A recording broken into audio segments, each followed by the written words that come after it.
Hello, I'm Dr. Brian McDonough, and welcome to Primary Care Today on ReachMD. Sometimes we see someone who we believe is in a vegetative state, and we realize that we're in the room, we're examining them, maybe we say things to our colleagues, we interact, but you always have that sneaky feeling maybe they understand, you want to be respectful in front of them. Well, we have a guest today who's going to talk about how some people who we believe are in a completely vegetative state may actually be aware of what's going on. Our guest is Dr. Adrian Owen. Dr. Owen, first of all, welcome to the program. Thanks very much. Thanks for having me on. Let me ask you a few questions about that. What would you say the truth of that is? Is that something that happens 2% of the time, 50% of the time? And are you able to measure this? It's something that happens up to 20% of the time. And that is, between 15 and 20% of patients who appear to be entirely vegetative. And that is, they'll open their eyes, they'll look around the room, but they'll make no responses whatsoever. If you ask them to wiggle a finger, they won't wiggle their finger. If you ask them to move a toe, nothing. But when we put them into a brain scanner, it becomes clear that, in fact, something quite different is going on. They are there, they are aware, and very often they're aware of everything that's been happening to them, every conversation that's gone on around them, and indeed every decision that's been made in their presence. Dr. Adrian Owen is currently Canada Excellence Research Chair in Cognitive Neuroscience and Imaging at the Brain and Mind Institute. Obviously, he knows of what he speaks, deals with it. How'd you get involved with this initially? I mean, we have a physician audience. What was it that attracted you to studying the mind and trying to understand the brain? I trained in neuroscience. I was always very interested in computing and the brain, and this was in the late 1980s. And it was around the time that brain imaging, things like MRI or functional MRI, really took off. The great thing about that is it really combines my two loves, the brain and computing. That's where I was at the time that I ran into a patient who supposedly was in a vegetative state in 1997. And her name was Kate, and she was introduced to me, and I thought, we should put this person into a scanner and see what's really going on in her brain. And that's really how this whole enterprise started 20 years ago this month, in fact. And when you did that, what was it that gave you that feeling that person was aware? Well, at the time, everybody thought this was a crazy thing to do because Kate had been vegetative for a number of months. Nobody thought this was a sensible thing to do. It was expensive and it was a waste of time. She was in a vegetative state. But what I did is I put pictures of Kate's friends and family in front of her while she lay in the scanner. And the part of her brain that we know is responsible for recognizing faces, the part of the brain known as the fusiform gyrus, lit up exactly in Kate as it would with you and I. It was stunning at the time. Really, we expected nothing. But Kate's brain responded exactly as an entirely awake person would. I can't tell you that we knew that she was aware at that point, but it was the first indication that some of these patients aren't what they appear to be. And when you first found that out, was it stunning to you? I mean, you mentioned, and what did others around you think? Oh, it was incredible. It was absolutely incredible. But I thought it was the most amazing thing I'd ever seen. And I would show this to my colleagues and say, hey, this woman's responding to familiar faces. Her brain is responding. And, the response was, well, that's amazing. That's interesting. But is she conscious?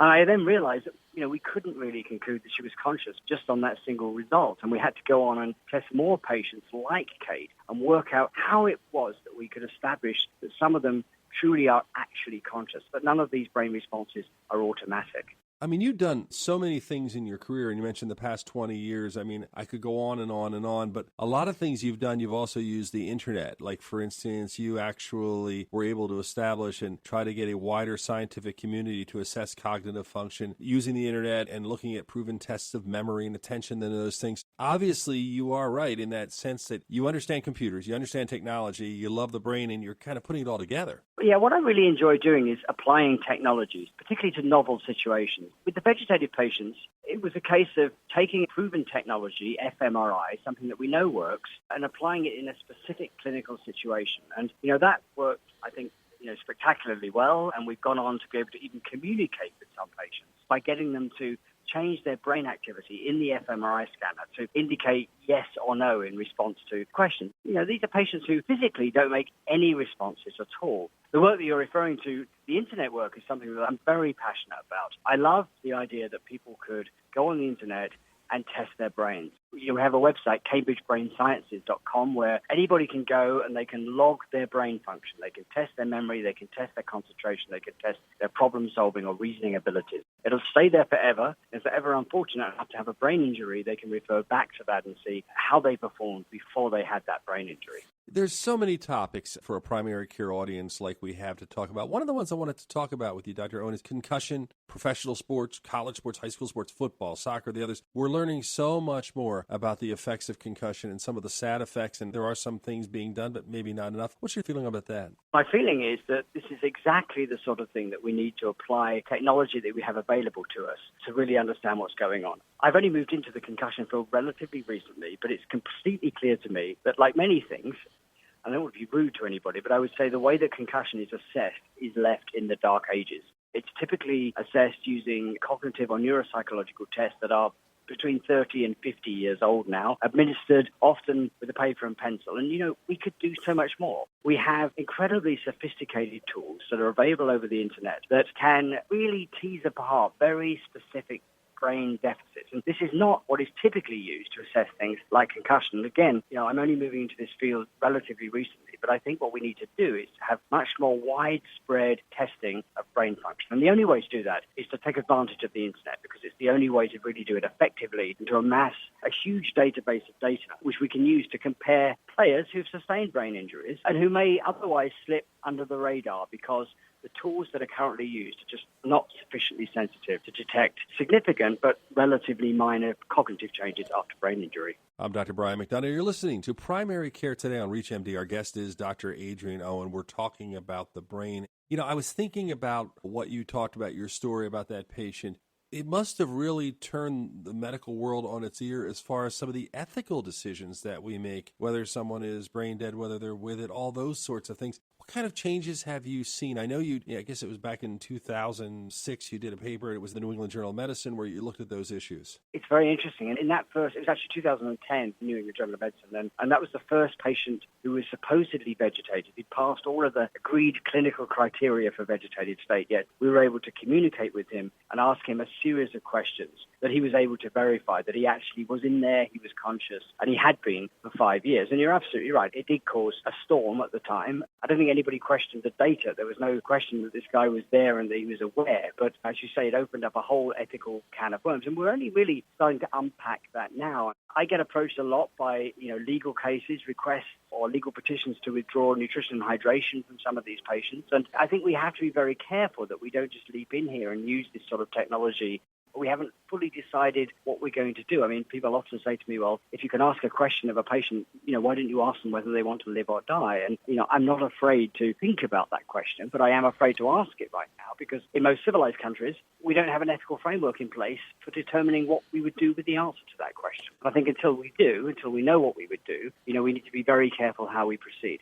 You are obviously right. You wrote the paper. It was a 2006 Science article I was referring to for the other study. Right. The other thing that was more recently, you mentioned about the cost of functional MRI. You're also starting to look at the value of the EEG, which a lot of us use in our hospitals. What's that telling you? It's actually, at the moment, telling us much the same as the MRI, in the sense that the only group study that we published suggests that between 15 and 20% of patients who fulfill all clinical criteria for the vegetative state are actually aware or partially aware. I will say the EEG results haven't been as conclusive as the fMRI. They have great advantages, as you know. It's portable and it's much more cost effective. A lot of the testing that we do is in the patient's homes, which is great. They don't have to transport to the MRI, but it's harder to do. It's harder to decode the EEG signals to be absolutely sure that a patient is aware. Whereas with fMRI, we have 10 years experience now. I think we're very good at it. There's another, in fact, more promising technology, I would say, that is near-infrared spectroscopy, which uses a similar type of approach to fMRI, but it's portable,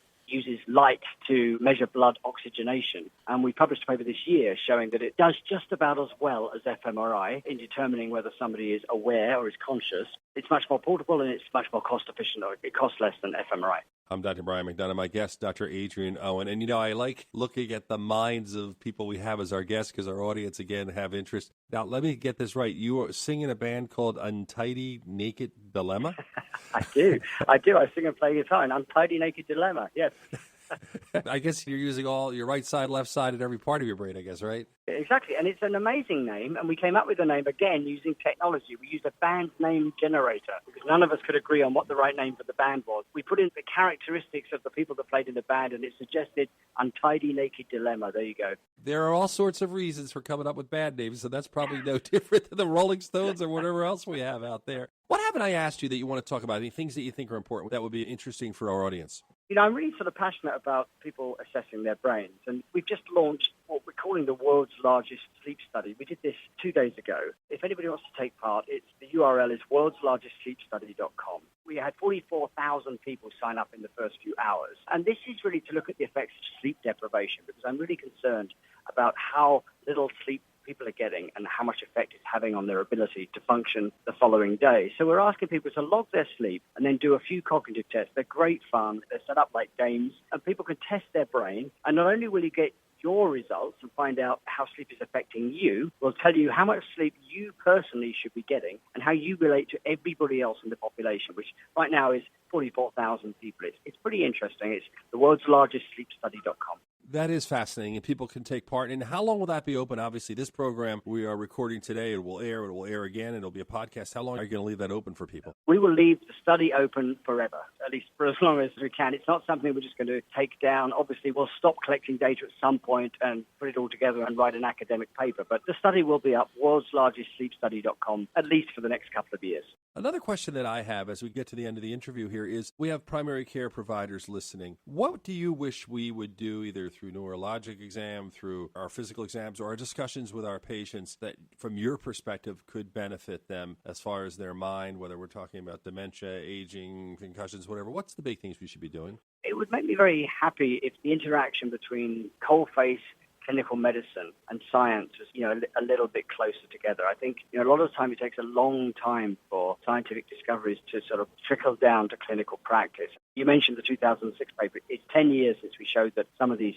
vegetative patients are actually aware. It's 7 years since we communicated with some. I would like to see techniques like fMRI used much more widely. Regardless of price, I think the benefits for individual patients to be correctly diagnosed and even to open up a channel of communication with some of them is extraordinary. To see it in a single patient is amazing. I would love to see it much more widely deployed, almost to become clinical standard. But, it's my clinical colleagues that need to make that happen rather than me. I'm a neuroscientist. I just develop the techniques.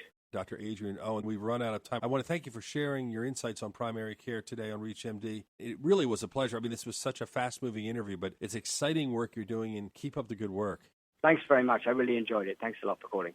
Thanks again to Dr. Adrian Owen. This is Dr. Brian McDonough. If you missed any of this discussion, please visit reachmd.com/primary care today. You can download the podcast. You can learn more on the series, and thank you for listening.